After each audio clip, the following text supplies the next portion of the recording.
tuning in. My name is Jobob. The show starts right now.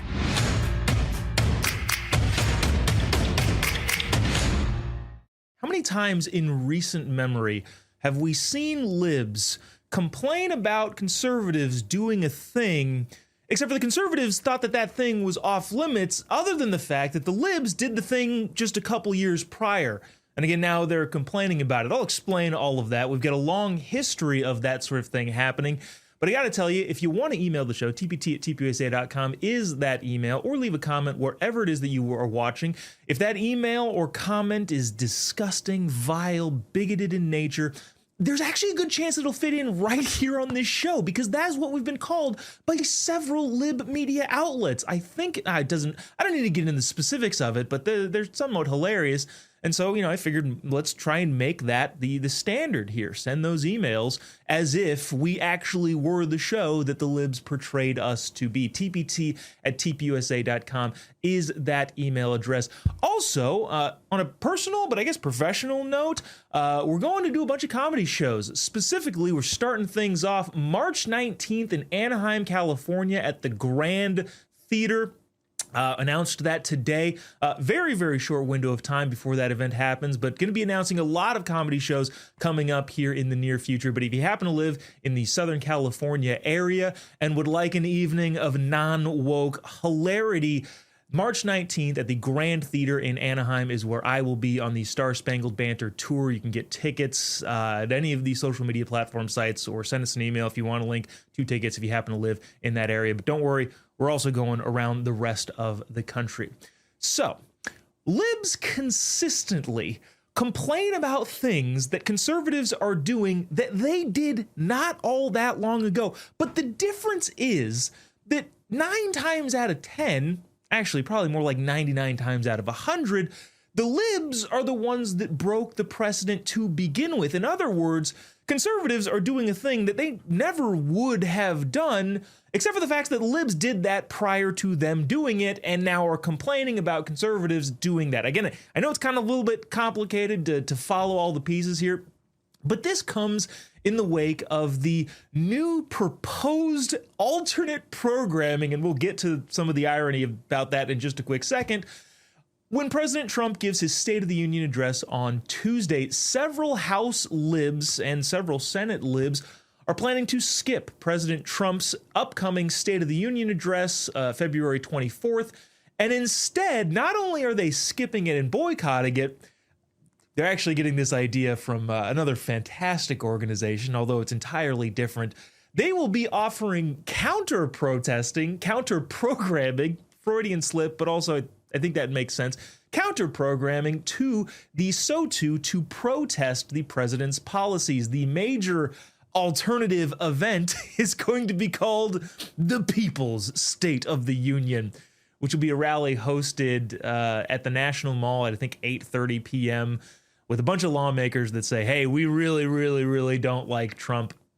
Just to throw it out there, there are some mainstream libs that are like, this is dumb. Don't do this. But of course, the libs are much more difficult to control their woke side, which is their biggest problem right now. Unfortunately, they all fall in line on policy, but the woke side is what runs the entire thing, and this is what the woke side wants to do. They want to offer counter-programming to President Trump's State of the Union address, and the minority leader, to do his credit, I guess, Hakeem Jeffries, has advised, don't do that. That's silly. And the reason he's saying that is because, well, it is silly. Now, the one thing that we probably should address at the onset of this is, you might think, well, counter-programming, isn't that something that TPUSA did? Well, first of all, for legal reasons, no, it's just an event that we decided to have at a particular time on a particular Sunday. Wasn't counter-programming at all, wasn't an attempt to draw a crowd away. In no way, shape, or form was that an attempt to counter-program a big football game that anybody watched. This was just an event that happened to happen at the time that we scheduled it to happen. But the whole idea of counter-programming, yes, is a real thing that we conservatives should do a lot more, and I am so glad Turning Point USA is doing things like that. Having said that, to anybody who is making the claim of, well, the conservatives are doing counter-programming. Why don't we do counter-programming? If you do not know the difference or can't bring yourself to understand that there is a difference between a concert that is being performed, again, at various times on any particular Sunday, and the State of the Union address, I would advise you to get your head checked by your local doctor, at the very least, maybe even a psychiatrist. Because clearly, the counter-programming to a concert is very different than the libs trying to counter-program one of the oldest institutions in our country. Obviously, the speech, the State of the Union address, started becoming a speech, early 1900s, I think. Prior to that, it was a letter. It was a letter written from the president to the legislature. And it's constitutionally mandated. You have to give an update as the administration to the legislative branch saying, hey, here's what's going on. Now, of course, it's been, I don't even want to say politicized necessarily, even though that's probably accurate. It's turned into a thing that it probably wasn't really intended to do, but it's still in the Constitution that it's a requirement, and therefore it is done. And everybody, up until now, pretty much always showed up to that sort of thing. Libs are the ones who break precedent, and I guarantee you, if this were to happen the next time there's a lib president, and if any conservatives boycotted, which, by the way, I don't think they would, if that were to happen, libs would scream and cry their heads off. Now, just to give some references here about how often libs do this sort of thing, that is, break precedent and then get mad at conservatives for continuing that precedent that they've now set, having broken the precedent prior to that. As a couple examples, I give you the 2020 election. This is Senator Schumer, and again, I could have picked 1,000 different libs saying the same exact thing in 2020, saying, oh my gosh, how dare you contest the election of the President of the United States. This is cut 6. The Republicans should stop their shenanigans about an election that President Trump has already lost. Congressional Republicans are deliberately casting doubt on our elections for no other reason but fear of Donald Trump. These Republicans are all auditioning for profiles in cowardice. Yes, because the only people that have ever contested any election ever in the history of this country are conservatives. Except for when the libs did it in 2001, 2005, 2007, 17. In all of the other cases, that's the only time people contested are when conservatives contested. Just to refresh everybody's memory in case you need to, the libs kicked off the challenges to certifying the presidential election results, starting in Florida in 2001 with Bush's win, in Ohio, which was the first time the Senate got involved since 1877, and in multiple states in 2017 when President Trump beat Hillary Clinton. But again, now I can't. The conservatives are the only ones. They are trying. How dare they contest an election even though we did it a bunch of times? In addition to that, libs also get very upset when the idea is thrown around about ending the filibuster. Now, for the record, I am not a proponent of ending the filibuster. I think the House of Representatives is supposed to be this firecracker institution where it's a simple majority rule and anything goes. It's a chaos. And then, obviously, the Senate is known to be and formed to be the simmering down. You need 60 votes in order to achieve cloture and therefore move the bill on to an actual vote. That's what the two houses were designed to do. And of course, I think the filibuster is a good reason, or a good thing to have in order to stop the Senate from going crazy. Now, when any conservative, as of recently, said, hey, maybe we should do away with the filibuster in order to get our objectives done, here is how a bunch of libs responded. This is a short compilation, but this is them saying, oh my gosh, we cannot do the nuclear option. That would be a disgusting abuse of this country and what it was designed to do. They can't do it. Cut 7. The filibuster should stay there, and I will personally resist efforts to get rid of it. I'm committed to never voting to change the legislative filibuster. That would be the end of the Senate. It raises problems that are more damaging than the problem that exists. You cannot change the rules in the middle of the game because you do not like the outcome. You're going to throw the entire Congress into chaos and nothing will get done. Who is that guy? I forget his name. He feels like a forgetful guy too, but I'm not entirely sure who that is.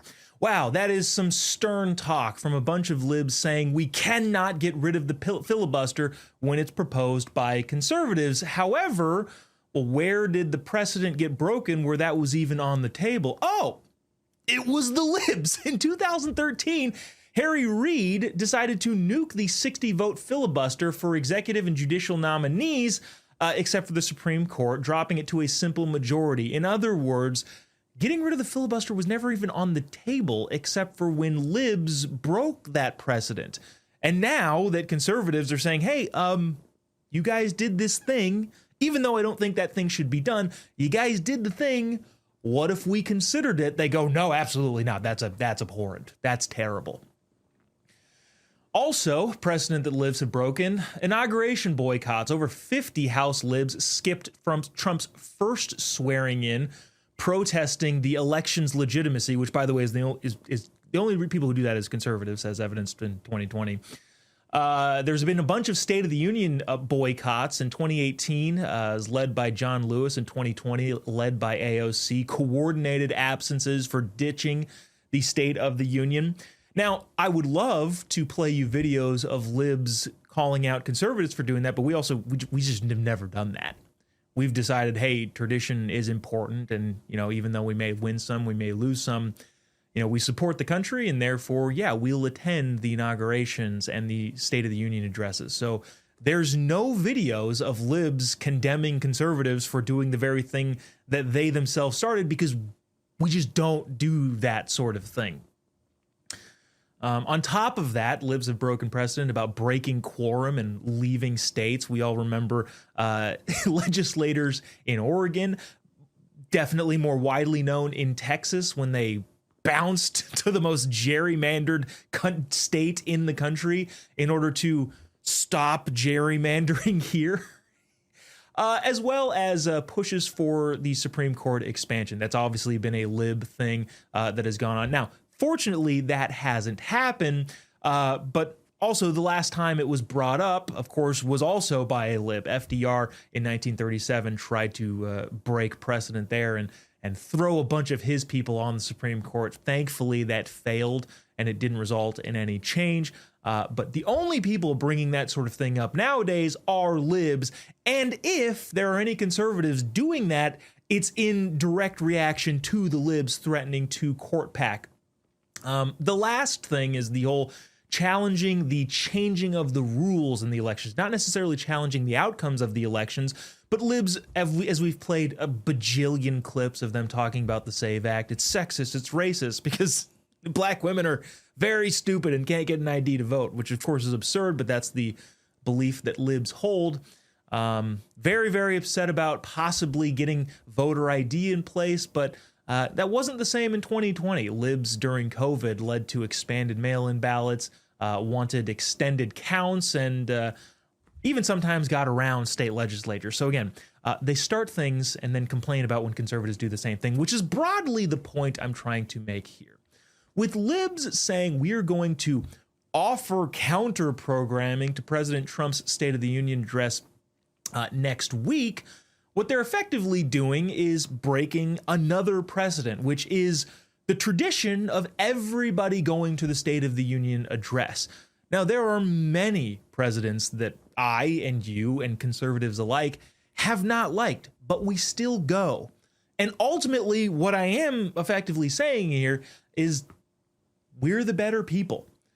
Remember when Michelle Obama said, when they go low, we go high?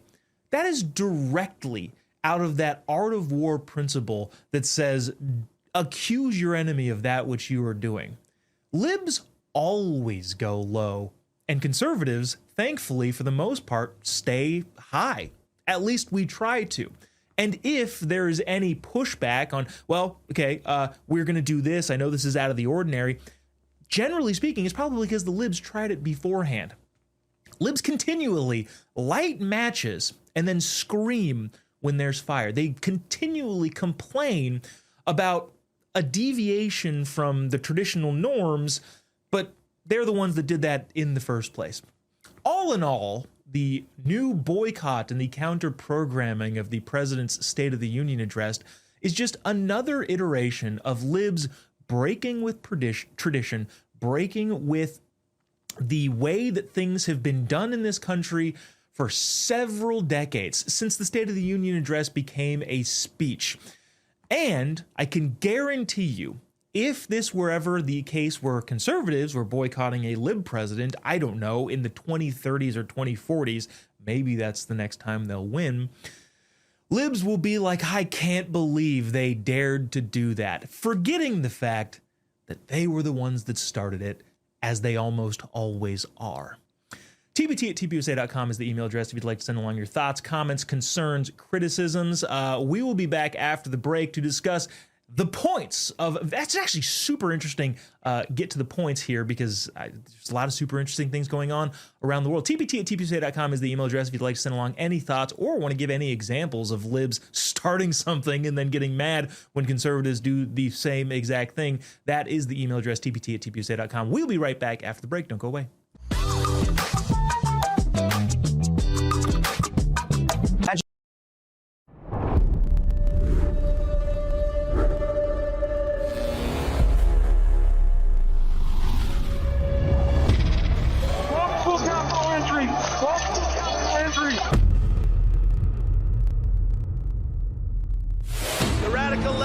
Exactly what they're doing. They want to steal the election.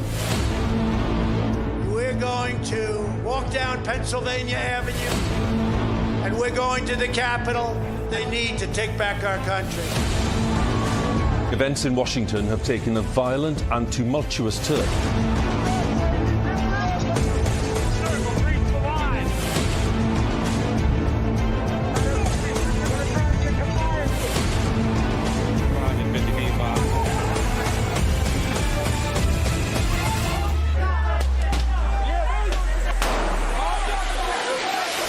January 6th wasn't just a moment in history. For thousands of Americans, it was the moment their voices were taken. It's insurrection. They were persecuted, hunted. Seditious conspiracy. But behind prison walls, something unexpected happened. They found their voice again. Started singing the national anthem. We took it up to him at Mar-a-Lago. He goes, I'll put my voice on it. Our supporters made this go platinum. Real America's Voice is telling the real story of January 6th like you've never seen it before. Everybody, this must be peaceful. This is not the story you were shown. I take responsibility. This is the story they live. Government entrapment scheme that this actually was. The J6 Patriots are no longer staying silent. They are speaking, they are standing, and they are telling the truth. You can't kill us. You can't beat us. Scan the QR code or visit RealAmericasVoice.com. Real America's Voice presents The Sleeping Giant. Available now. Welcome to Real America's Voice Real Minute. Your quick look at the powerful stories of faith and freedom, inspiring audiences across the nation. Angel Studios presents. I'm Bo Davidson with this Real America's Voice Real Minute. Most people know the biblical story of David, the shepherd boy who fought Goliath and became king. Well, Angel Studios has created a new animated film called David that tells the story of Israel's greatest king.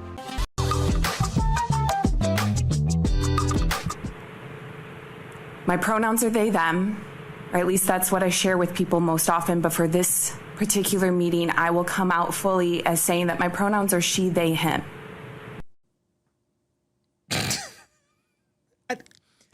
What does that even mean? Okay, your pronouns are they, them, but okay, well, let's actually break that. What did she say? Her pronouns are she, they, him.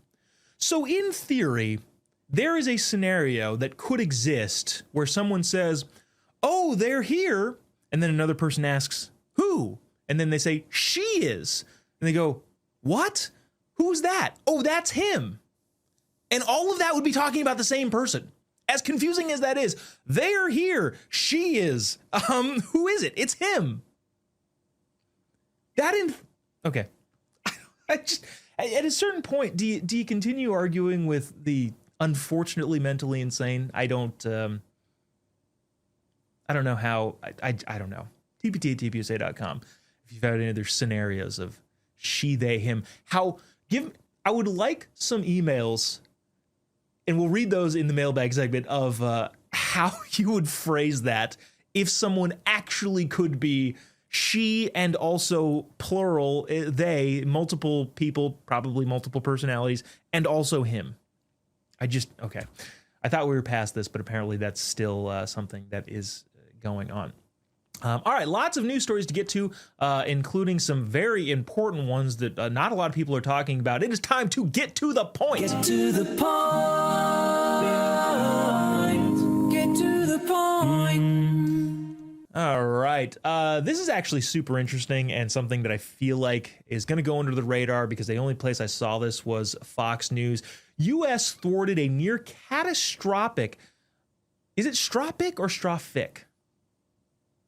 U.S. thwarted nearly catastrophic prison break of 6,000 ISIS fighters in Syria. This is a major story. U.S. officials thwarted a near catastrophic, I just said that, described as the worst of the worst, who were being held in northern Syria amid escalating clashes and instability with a bunch of different factions going on in Syria, fearing that a collapse of the prison system could instantly reconstitute ICE as a major U.S. threat. U.S. agencies coordinated a rapid multi-agency, which, by the way, it blows my mind that we're able to do this. And I'm so thankful to live in a country where we can actually establish a military that can get stuff done. Multi-agency operation involving intelligence warnings, diplomacy, helicopters, and secret transfers of male fighters to Iraqi custody near the Baghdad International Airport.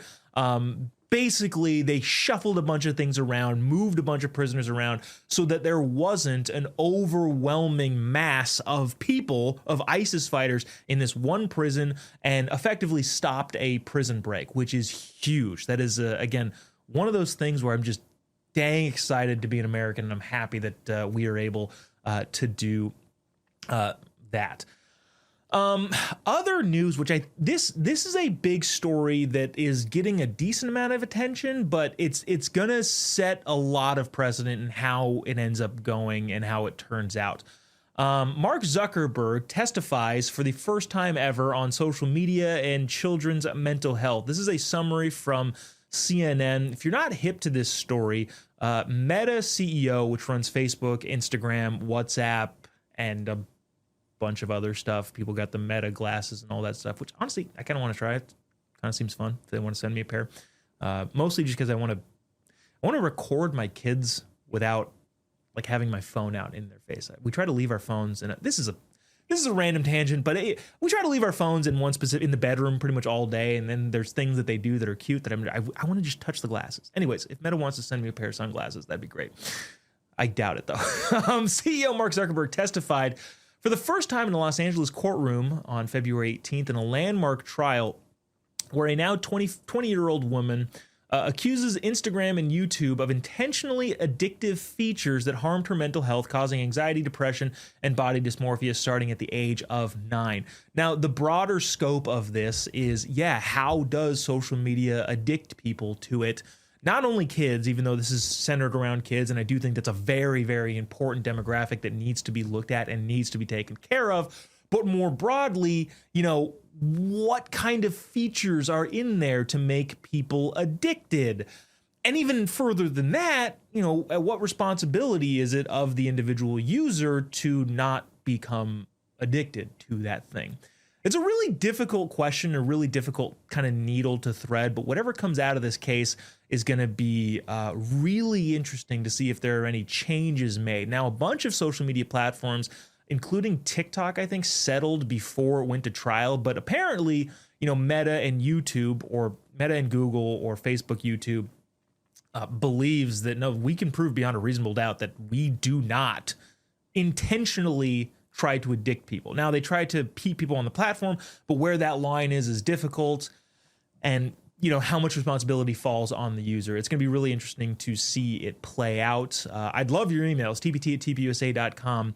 Where is the line that decides, okay, this is clearly and intentionally designed to addict young people versus don't be on your phones often? And again, I don't know. I tend to think, people are going to do what they're going to do, and whose business is that? Well, it's theirs. But I'd love to hear your thoughts. tpt@tpusa.com is the email address if you have any thoughts on that. Back to the Middle East. President Trump, this is from, where is this? CBS News. As President Trump pushes Iran to make a deal, scores of U.S. warplanes join a, quote, armada headed for the region. President Trump has ordered the Gerald Ford aircraft carrier and naval armada towards the Middle East. Pressures on Iran to make a nuclear deal accompanied by a surge of U.S. military aircraft, fighter jets. There's a bunch of political commentators who think we are very, very close to going to war with Iran, a long war with Iran. I'm not a big fan of that. Obviously, I'd rather not go to war. That being said, there are a lot of major things involved there. Iran is suffering from its own difficulties internally, as we've highlighted many times on this show. And the one thing that seems to be abundantly clear about dictatorial authoritarians, in this case Iran, when they're under threat domestically, often what they do to consolidate their populace is go to war. And unfortunately, they're probably taking aim at a lot of Western countries, including the United States of America. So obviously, nobody wants to go to war, but at the same time, a conflict can be inevitable. This is probably not the platform to kind of flesh this out. It's just worth knowing. Digged into it a little bit on your own. The Trump administration has been fantastic foreign policy-wise. I would imagine whatever ends up transpiring here will be the best possible scenario, especially relative to the other people that could have been in office. So I trust President Trump and the U.S. military to do what's in the interest of the American people. That being said, this is a big, big story. On to a couple stories that aren't necessarily that big, not necessarily that important, but I do think are interesting. This from ABC News. Air Force One will be painted red, white, and blue, as Trump has hinted, the U.S. military says. So the U.S. military has confirmed, it has announced a red, white, and blue, dark blue paint scheme for the new Air Force One jets, matching a model championed by President Trump. Boeing is modifying two of its 747-800 aircrafts, which is, I guess, is replacing some of the old ones. If you don't know, there are two planes that are called Air Force One, but it's only called Air Force One if the president is on it. And both of those planes are exactly the same. Boeing's making some new planes because, well, they're needed. And so that's why they're making new planes. It is interesting here. I do want to let me pull up this graphic. This is a rendering of the proposed new painting of the plane. Now, here's where I think this is interesting. I love your thoughts here. tbt@tpusa.com. Send us an email on this. Growing up, I always knew the president flew around on his own plane. I knew that. I thought, just by, this is what I thought Air Force One would look like. I just assumed that that's what it looked like. When I saw the baby blue plane for the first time in whatever, a picture or on TV, I was like, that's Air Force One? That doesn't look like Air Force One.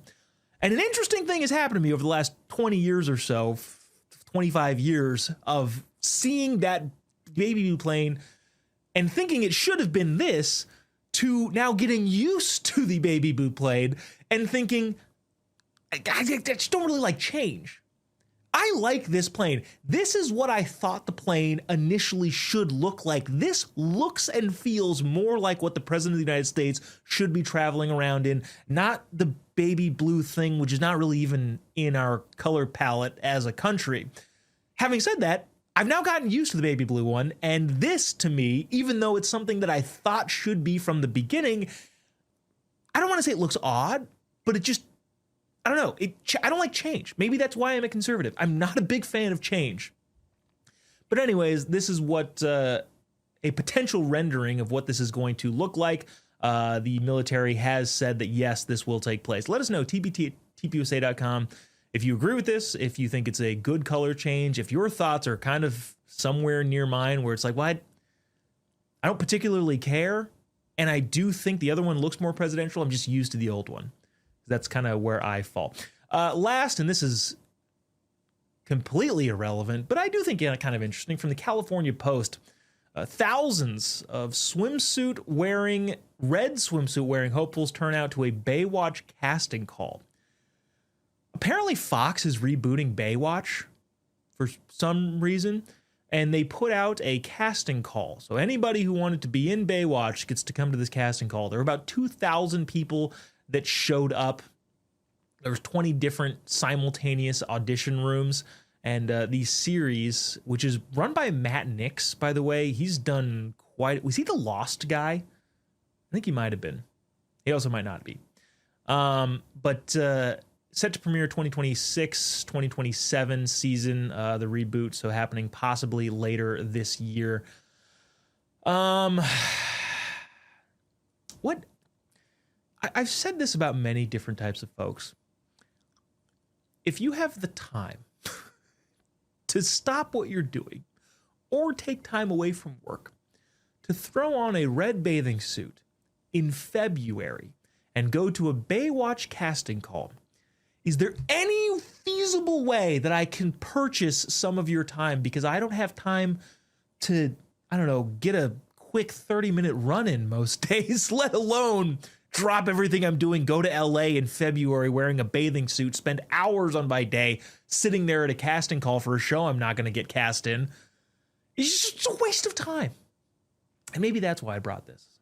Just to highlight the fact that some people waste the time. I could use the time way better. So there's that. This has been the edition of Get to the Point. Coming up next, official business. We've got several interesting official business clips.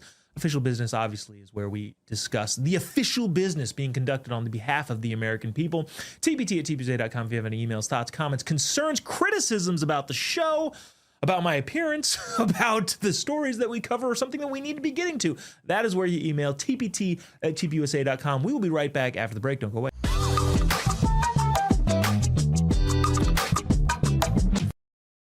Hey folks, it's your friend John Rich. I co-founded Old Glory Bank because we heard too many stories about people getting canceled by their bank because they didn't agree with their politics. The government wanted to know where you shop. If you bought a Bible or you shopped at a sporting goods store, you're probably on a list. We created Old Glory Bank because America needed a bank that would protect their privacy and security. Exercising your constitutional rights is not a criminal activity, and neither is loving your country. At Old Glory Bank, we stand with you. I'm a J6er. I spent 1,143 days in prison. About a year in prison. We were prosecuted, persecuted. J6ers have been treated like terrorists. And we need your help. Stand in the Gap was founded to stand in the gap for J6ers working to rebuild their lives after being incarcerated. For just $10 or more, you can help these patriots get back on their feet again. Every dollar you give is being matched up to $50,000. Go now to j6support.com and donate today.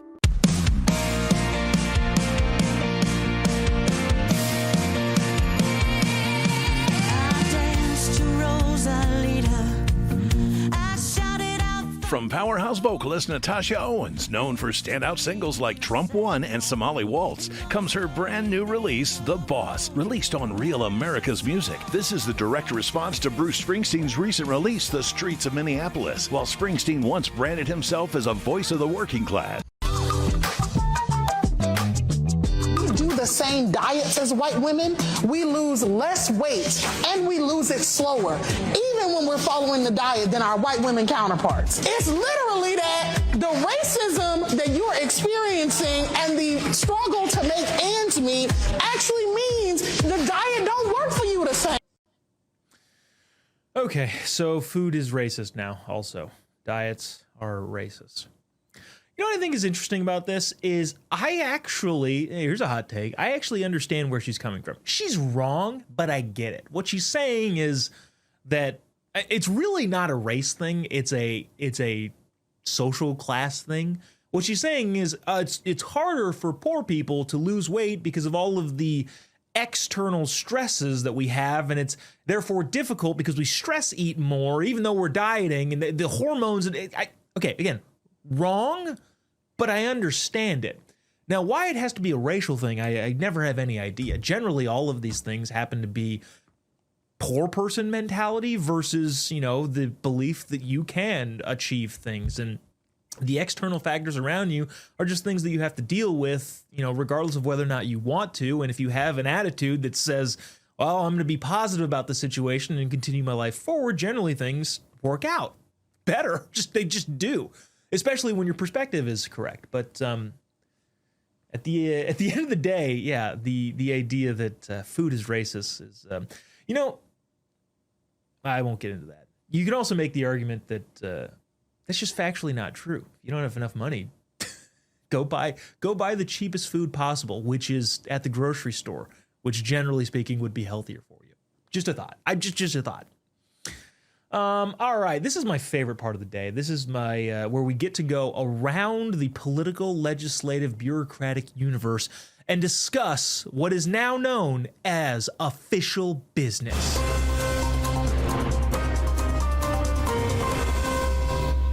All right, official business is anything that a person in power, either bureaucratically appointed or duly elected by the American people, or even people in their own respective states, say in real life, in public, that we get to comment on because they're in power and have some sort of power. So anything they do say, do, or want even is official business. Our first order of official business comes to us from Kansas, where a representative at the state in Kansas, Abby Boatman, who is a dude who is dressing as a woman for some reason, probably a severe mental disorder, had kind of an emotional meltdown when there was a veto in the Kansas legislature overturning a thoroughly reasonable a thoroughly reasonable law that was vetoed. The state legislature said, nah, this is too crazy. We have to overturn this veto. Here is the state representative in Kansas on official business. Thank you, Mr. Speaker. On its face, this bill obviously discriminates against transgender people in ways that make our lives exponentially more difficult and dangerous. But more insidiously, it is yet another way of policing women and our bodies in the absence of men and masculinity being subjected to the same scrutiny. There's no outrage about trans boys playing in sports. There is no hand-wringing about husbands and sons sharing their bathrooms with trans men. This is about blaming women for the bad behavior of men. And yes, of course, all of those things that were said are 100% true. There's no outrage over dudes in bathrooms with young girls. There's no outrage about dudes beating up on women in sports. All of that outrage is a total and utter lie, except for the fact that they had override power in the state of Kansas legislature to get rid of the governor's veto of a thoroughly reasonable law. This is after the legislative house voted 87-37 to override the Kansas governor's veto of a bill that banned biological men from women's bathrooms and locker rooms in public buildings and defines sex at birth and requires accurate IDs. All just disgusting, vile, bigoted, and very, very reasonable things. And yet, of course, we have people on official business stating what is plainly not true from a powerful position that they were unfortunately given by the American populace. At least in this case, the Kansas populace. How does Kansas get a lib governor, by the way? The governor of Kansas, Governor Kelly, she is a big-time lib, said, hey, this thoroughly reasonable thing that everybody agrees with, I'm going to say no. Thankfully, there's enough votes to overturn that veto, but that's crazy. Speaking of libs, saying in some cases even admitting ridiculous, crazy things, here is representative of Vermont, House representative in Vermont, Becca Balint, who kind of says something that I don't think she thought of, but is kind of the exact reason why we want things like the SAVE Act. Watch this. The whole premise of the SAVE Act is to prevent folks from voting illegally, people who are not citizens, but we know that it's just a minuscule number of people. Okay, so that's too many people, Miss Becca. It's just, Bill Maher had a great example of this. He wasn't using this analogy in the context that I'm using this analogy, but it's like the single turd in a pool joke, scenario. Yeah, there's just one turd in the pool. Go ahead and jump in. No, zero turds in the pool. One, I don't believe you that it's a minuscule amount. I think that's probably rampant. But two, even if what you were saying was true, it's still kind of a big deal. It's just one turd in the pool. Okay, yeah, sure, it's not a pool full of turds, but it's one turd in the pool. I ain't jumping in. It's just a small amount of illegals voting. Okay, well, it should be zero. That's why the SAVE Act is important. I don't even know if she meant to say what she was saying.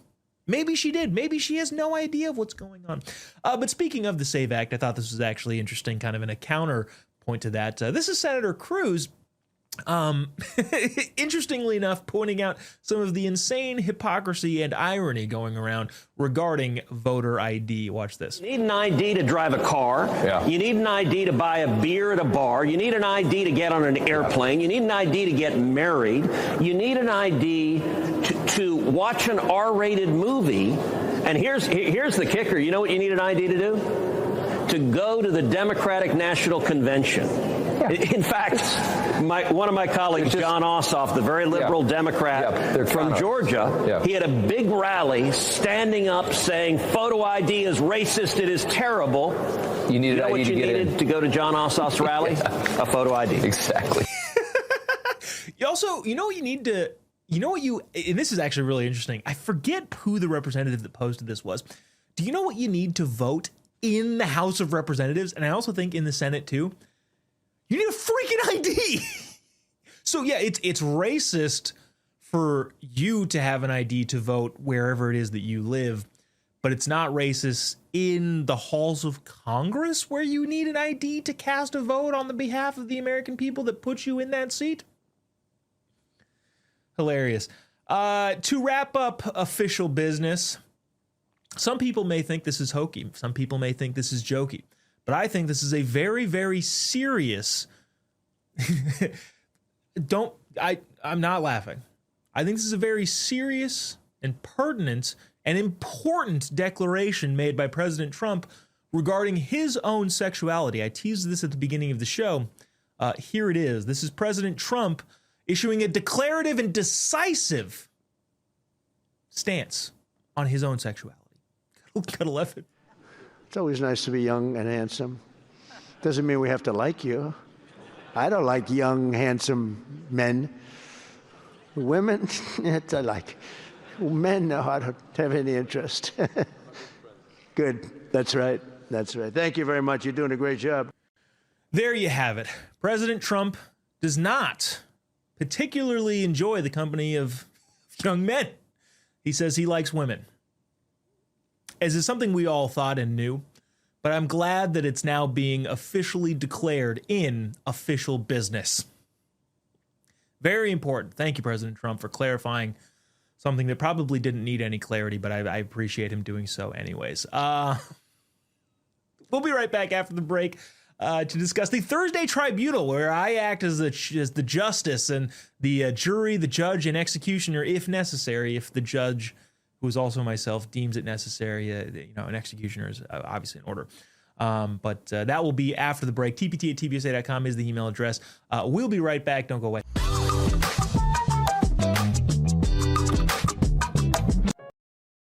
Hey folks, it's your friend John Rich. I co-founded Old Glory Bank because we heard too many stories about people getting canceled by their bank because they didn't agree with their politics.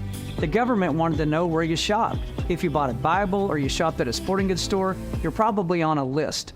We created Old Glory Bank because America needed a bank that would protect their privacy and security. Exercising your constitutional rights is not a criminal activity, and neither is loving your country. At Old Glory Bank, we stand with you. I'm a J6er. I spent 1,143 days in prison. About a year in prison. We were prosecuted, persecuted. J6ers have been treated like terrorists. And we need your help. Stand in the Gap was founded to stand in the gap for J6ers working to rebuild their lives after being incarcerated. For just $10 or more, you can help these patriots get back on their feet again. Every dollar you give is being matched up to $50,000. Go now to j6support.com and donate today.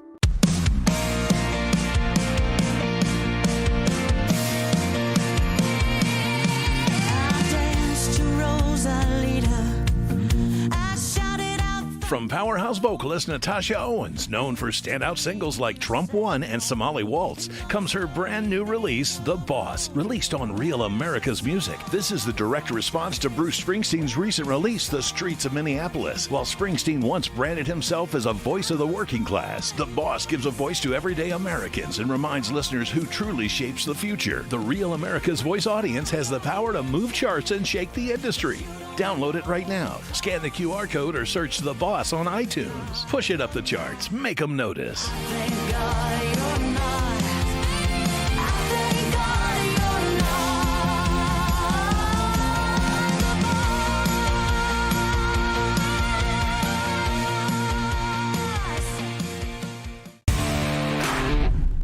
This is Rashad from Boston, Massachusetts, and I love Real America's Voice. It is the best place for real news and content. Much love.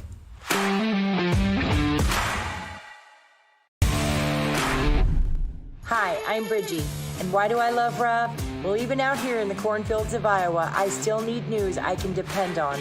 That is Real America's Voice.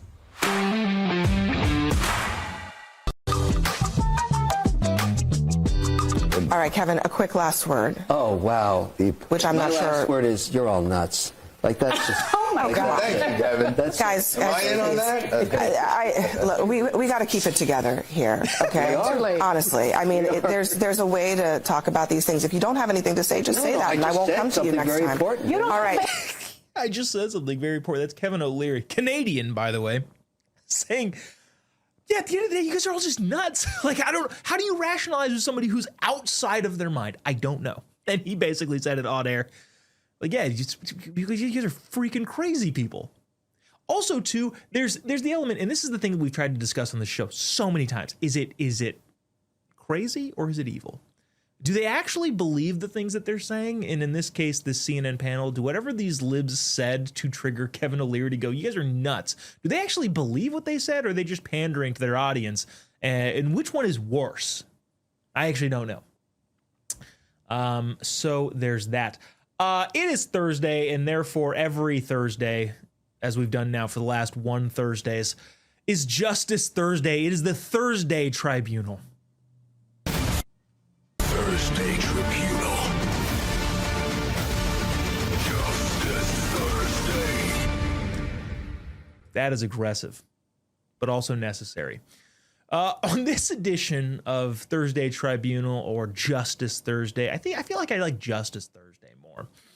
I bring you some kids at a high school campus. Apparently, because of the internet and because of social media, high school kids have decided we can leave school to protest. This assistant principal or truancy officer or principal, whoever it was, said, nah, laying down justice on these kids. And of course, I will decide whether or not the principal or the adult in charge here is guilty of any crime, or if he's able to go free and go about his business. This is cut 12. Go back to class and we're good. If you stay out here, we will get your names. You will be suspended. Okay? That is your option at this point. Because you are operating outside the bounds of what was granted. That event was canceled. You left school without permission. Your rights do not supersede the school.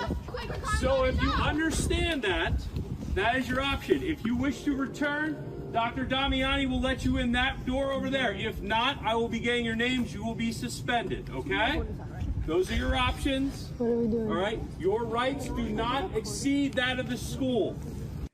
I love that so much. There have been so many videos of kids walking out of school, which I made the case, I believe it was last week, maybe the week before, of like, okay, cool. Well, the school shouldn't get funding for those kids being there because that's my tax dollars that are supposedly going to educate the students, which I receive some sort of cultural benefit for, societal benefit for.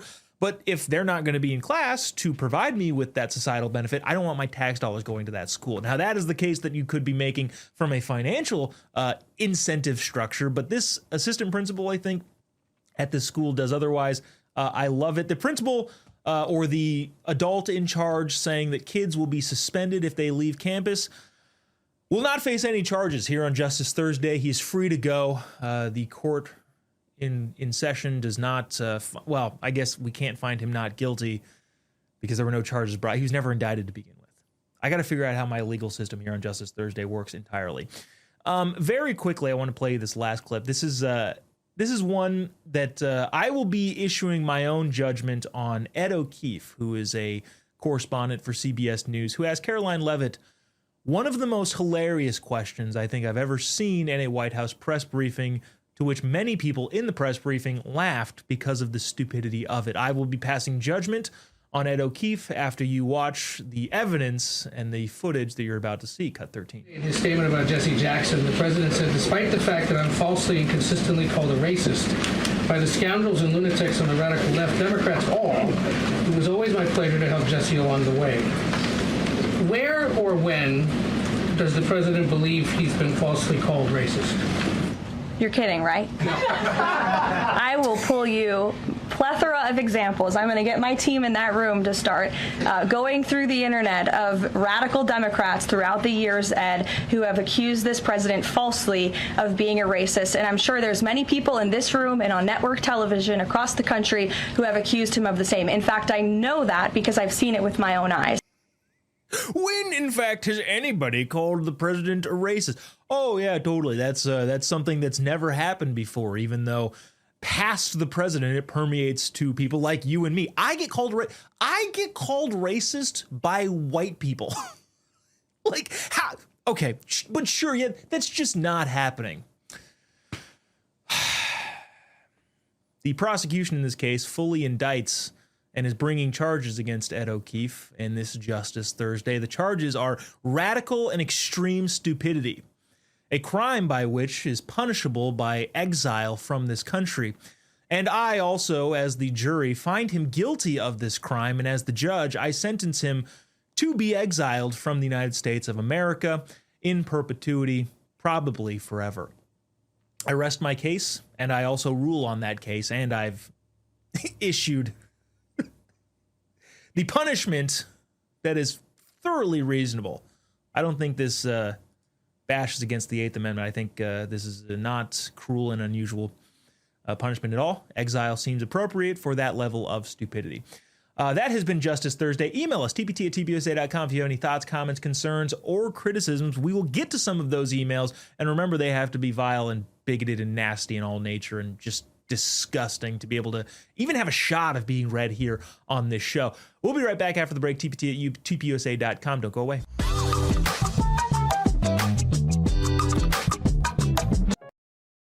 Hey folks, it's your friend John Rich. I co-founded Old Glory Bank because we heard too many stories about people getting canceled by their bank because they didn't agree with their politics. The government wanted to know where you shop. If you bought a Bible or you shopped at a sporting goods store, you're probably on a list.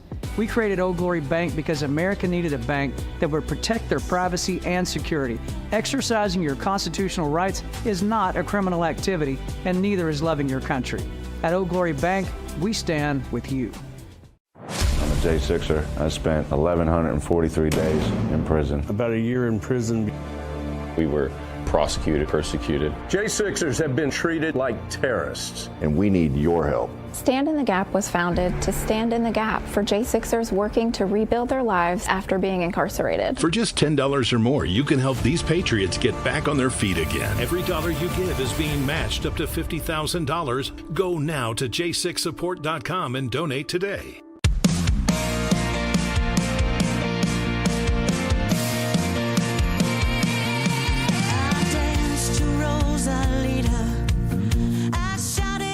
From powerhouse vocalist Natasha Owens, known for standout singles like Trump One and Somali Waltz, comes her brand new release, The Boss, released on Real America's Music. This is the direct response to Bruce Springsteen's recent release, The Streets of Minneapolis. While Springsteen once branded himself as a voice of the working class, The Boss gives a voice to everyday Americans and reminds listeners who truly shapes the future. The Real America's Voice audience has the power to move charts and shake the industry. Download it right now. Scan the QR code or search The Boss on iTunes. Push it up the charts. Make them notice.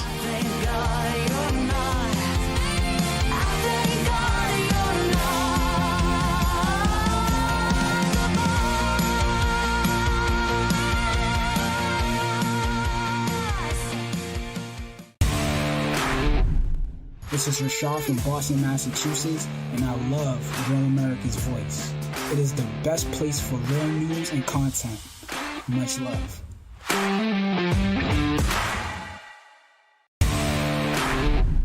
Hi, I'm Bridgie. And why do I love Rob? Well, even out here in the cornfields of Iowa, I still need news I can depend on. That is Real America's Voice.